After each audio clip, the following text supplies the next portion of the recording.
Hi there, I'm Lou Hi, John. and welcome to a Bottled Up video.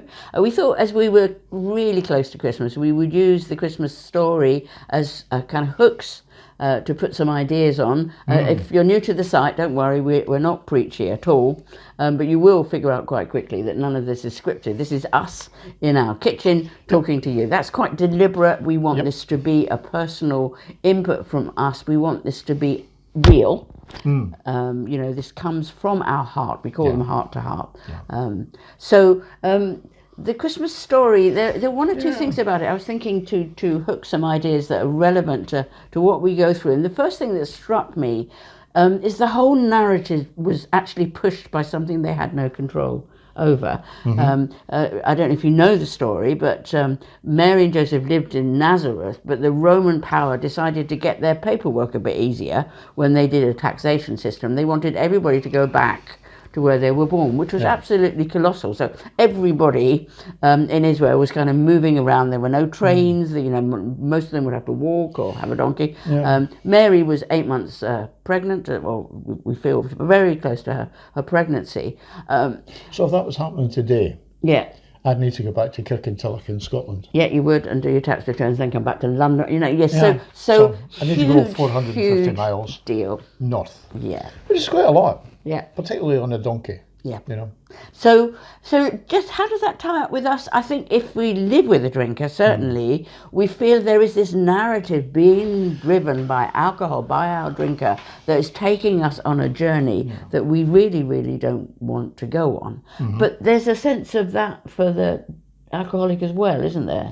Oh yeah, you know, there really is. There is a sense of something beyond your control, you know, particularly as we get more addicted, more dependent on alcohol. At the beginning it feels as if you're doing it because you enjoy it, you love it. Right? You look at all the pleasure it's bringing me, you know, but after a while, the sort of hallmark of addiction is you start because you enjoy it, you keep going because it's doing rotten things to you, and the alcohol takes away those rotten things.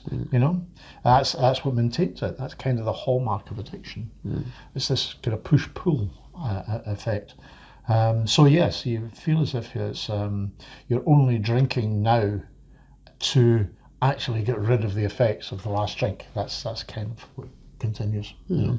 And you will feel that this power is huge in your drinker, because you'll be doing lots of things, and you'll feel that the power of the alcohol narrative is huge in you, because you're on this journey and you don't feel as if you can do much about it. So to that extent, then you will relate to the Christmas story. And then I think if you said to Mary, okay, Mary, what was one of the worst moments of your life? She would probably say, one of the worst moments in my life was when I went into labour and realised there was nowhere to have this baby except for a barn. And even that was kind of a last minute kind of plan. So what was the worst week of your life then, would you say? I think that's an easy one. The worst week of my life was probably the biggest change in my life as well. You know, it was, I had been on a binge, and it was quite a long binge, and a very, very serious binge. I'd lost touch with reality, I think, and I was just drinking, you know, and my wife had left. I was living alone, you know, and I turned our flat into a slum. You know, the place was just, it looked as if the bin men made deliveries. I mean, the place was just a tip. And what happened then was that I got a phone call from the hospital that I worked in and saying, are you coming back to work? And I said, okay, I'll come in tonight. Straight off this binge. It was madness, but it just seemed like the thing to do at the time. I wasn't really thinking very well. So it bled open, and it really bled into your work then? Oh, well, when I went into work, I mean, it was obvious for all to see. The only person it wasn't obvious to was me, you know, and they took one look at me and just went, oh, you know, you can't, because I was actually in charge of a psychiatric ward, you know, and so they said, well, you cannot be in charge of this. But I also had the keys to the drug cupboard, so I wanted to stay there because, you know, I used the drug cupboard like a pick and mix, you know. I had lots and lots of pills, you know. I mean, I was really in a bad way, you know. So they came and they took me off the ward, and they phoned up somebody who I said that I could stay at their house. It was somebody from Alcoholics Anonymous. So I went to their house, and that night I had hallucinations, I had convulsions. They called a doctor in, and they said he would get me admitted to the psychiatric hospital I actually worked in. You know, and I said, absolutely not. I wasn't going to be in there. You know, that nobody knew. Everybody knew that was the issue. Everybody knew, but I wasn't going to do that because I still had a wee bit of pride. But eventually, they've got an appointment with me. I went to another psychiatric hospital, and they just flattened me. They just gave me drugs, put me out for about 24 hours, and when I woke up... What did he say? He said something really... Yeah, well, when I came to, they talked, you know, I had an interview with the psychiatrist, and he said, you know, you have liver damage, you have brain damage, and if you continue to drink, you've got 6 months to live. So definitely one of the worst moments of your life, that one. Yeah, it was. It wasn't a good one. But be fair to say, actually, it was the turning point of your life as well. Absolutely. I mean, you could almost argue that it was the best moment of my life as well. And be aware that if you live with a drinker, I think for many of us, obviously, I would think the worst case scenario for a wife or a partner would be if the other partner, whose income is really important to the family survival, that drink bleeds over and they lose their job. That is kind of worst case scenario. But John is living testimony of the fact that what can be the worst crisis ends up being the best outcome. Well, this is the thing. I mean, I've been talking to a lot of drinkers recently, and I have been, you know, for many, many years. And one of the things that I kind of point out is that, you know, that in the immortal words of the song, the only way is up. You know, once you hit that bottom, then, you know, it's up from there. So wise men arrived with gifts then, didn't they? They did, yeah. And, you know, and what you see is, the what was it, gold, frankincense, myrrh, and there was a fourth one. We brought hope, and that's the thing. It's hope. You know, it's opportunity and hope. That's what happens and what I have to say is that turning point for me changed my life completely. And if you look at so many people that I know or have talked to over the years, that it was that point which really changed their lives. None of us decides that, I think I'm going to change my life when it's a good day. We change our lives in bad days, not good days. It's interesting actually, because the whole Christian message is based on Christmas and Easter, and both of those are awful things with something really good happening in the middle of it. Absolutely. And that is very true for the Christian. So take hope, because John is a living example of how lives can be turned around at its worst moment. And he was bad. He was really, as he's just told you. So next bit of the Christmas story to go on is through the fact that the people began to try and hunt the child and kill it. They ended up in Egypt. They ended up in a different culture and living life in a way that was not natural to them. And I want to talk a little bit here about the Bottled Up program. It's really important. The key thing about the Bottled Up program is it's very, very different to what works in a normal, loving relationship. The court of appeal for an alcoholic is not one that you can win.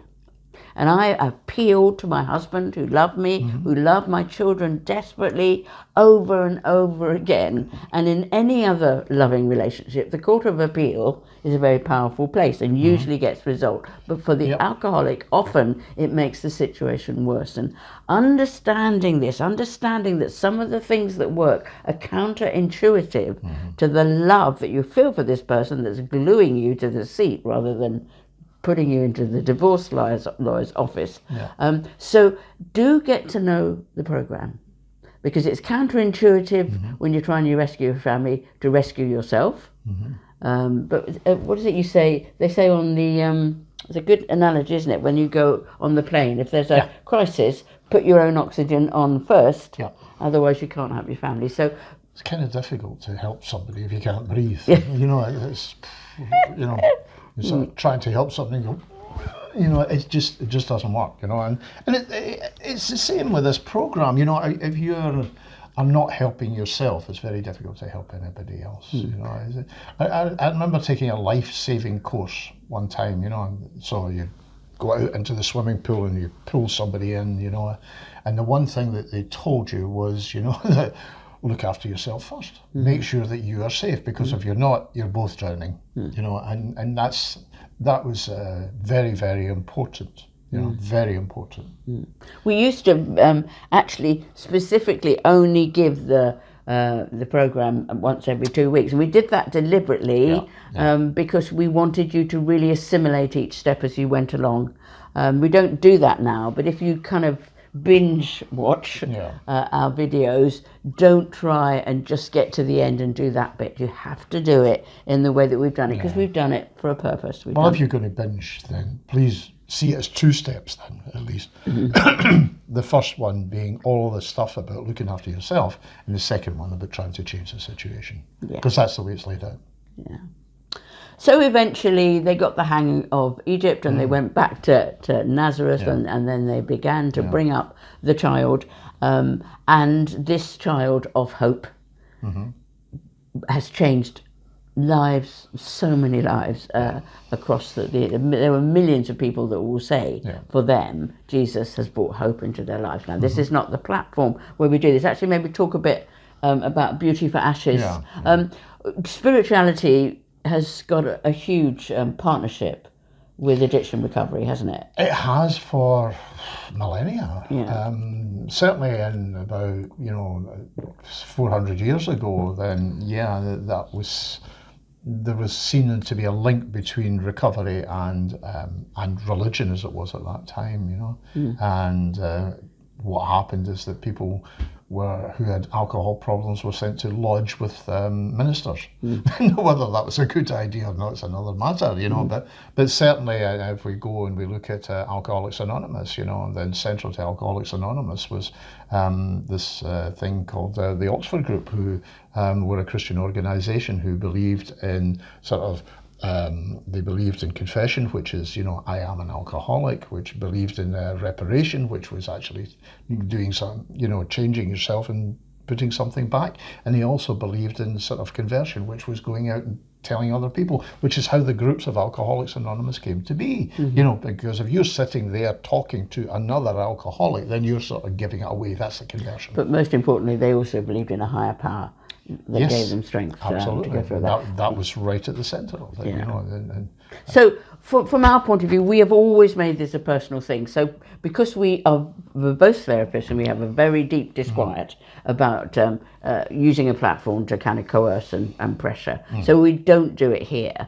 However, we do strongly believe that having a spiritual life is hugely important, whether you're coping with an alcoholic or trying to transform your life as an alcoholic. So we keep that content in Beauty for Ashes, and we talk about our own testimonies, and we talk about ways in which you can be helped with anxiety, depression, trauma, all of those sort of things, but with the dynamic of spirituality. And we encourage you to check that out. People have found it really interesting and helpful, you know, so do go across and check that out as well. It's certainly worth having a look at. I mean, I was a real skeptic as far as that was concerned, you know, and it was one of the things that put me off Alcoholics Anonymous, you know. And eventually,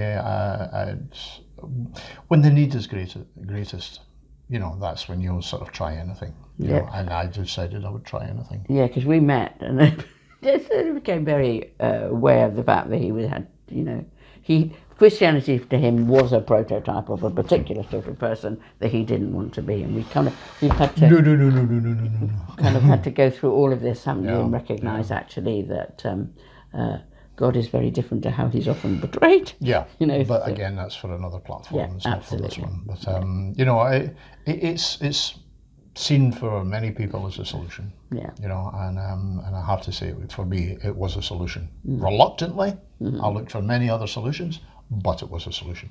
And if you're interested in and want to have a wee look, then, you know, put the link down here. Sure.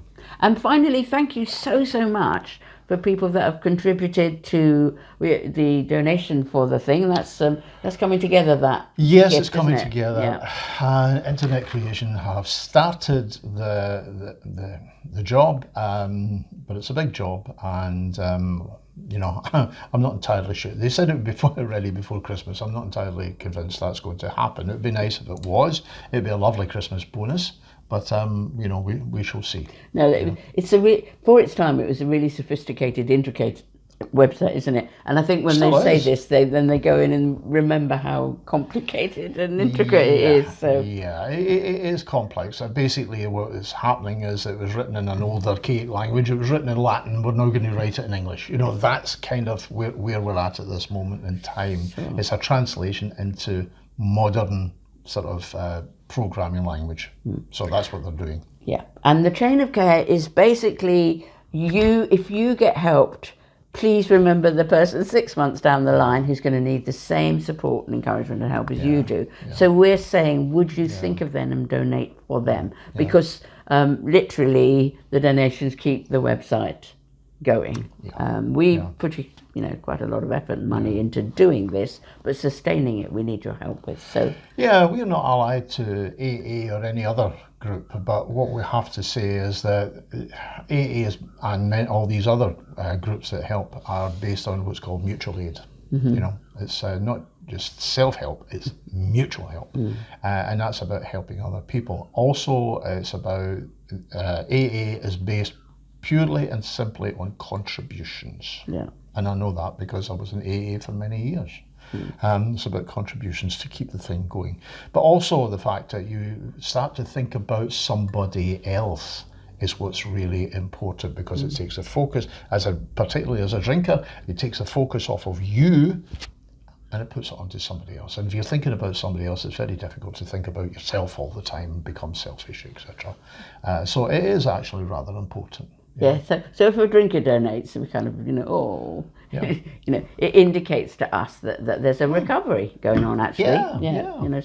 That really kind of, it makes our day if we get donations from the drinking side, I have to say, because it's not so common. But it means that we know, not that we just got the money, but actually we know that someone is heading down that road of recovery by becoming other conscious rather than self-conscious, So do that, drinkers, because it means you're on the road to healing as far as we're concerned. And I have to say that, all the money that you've given us has gone straight back into the website, And that, I can say that without a word of a lie. It's all gone straight back in, Yeah. So I think we're finished now. We just want to wish you a very happy Christmas and a COVID-free 2021. We're looking forward to the vaccine. We're kind of at the age where we come into what the UK call the first lot, and we're just longing for that. What a sad indictment of life. I want a vaccine. What do you want for Christmas? A vaccine. Whoa. What a sad indictment, isn't it? Yeah. But that's what we've got to, Absolutely. Vaccine followed quickly by a haircut, basically. Particularly for my husband.